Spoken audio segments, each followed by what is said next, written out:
What's up, everybody? My name is Shannon and I am still waiting for my Satyr, and today we are talking about The Box in the Woods by Maureen Johnson. So this is set in the Truly Devious universe. In fact, it takes place after the events of the trilogy of Truly Devious. However, what I really like about this book, especially as it's established at the very beginning, you do not have to have read the original trilogy to read this book because they recap a little bit of it, just enough so that you know like who Stevie is, where she's coming from, what the vibe's gonna be, but they do not reveal anything about the case that they went through with Truly Devious, and I adore that. So if you see Box in the Woods, just sitting out there at the bookstore, sitting out there at the library, and you want to give it a shot, you can definitely read it without being spoiled for the other books. With that being said, Box in the Woods was so much fun. This is the, we go to a summer camp, is there a psycho in the woods, what's going on type of murder mystery story that I absolutely love. The level of camp is just so unmatched,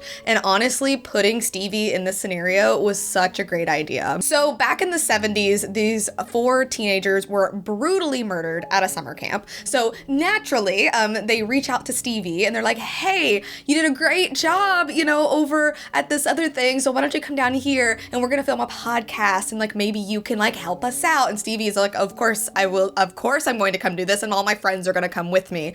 This was so much fun. I loved the camp atmosphere. The characters in it were just so over the top, like typical camp counselors, and putting Stevie, who is so like, I don't like people, I don't want to be around people, into this like fun camp environment was just such a blast. I also love that it wasn't just Stevie in this book, but we also get to see her friends, we get to see how her relationship has progressed.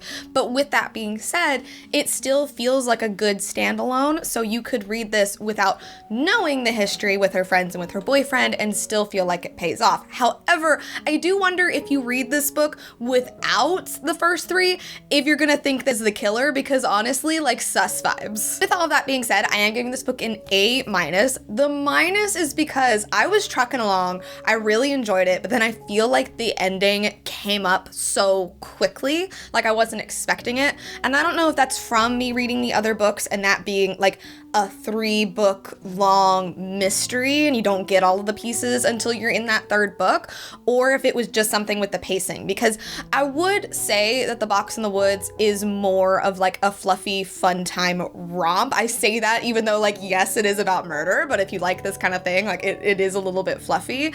And then all of a sudden, like we're in the end game and it felt like it came a little bit too fast for me. So personally, I think this book could have benefited from being a little bit longer, or maybe some other things being pared down just a little bit to fix that pacing. But overall, I loved The Box in the Woods. I think it was so fun. If you're a fan of Truly Devious, you're gonna love this book. If you haven't read Truly Devious, you can definitely read it, and honestly, it's gonna get you so hyped to read the trilogy.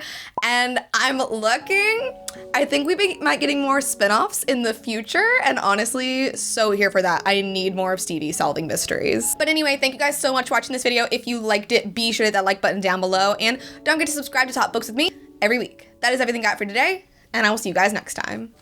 Bye.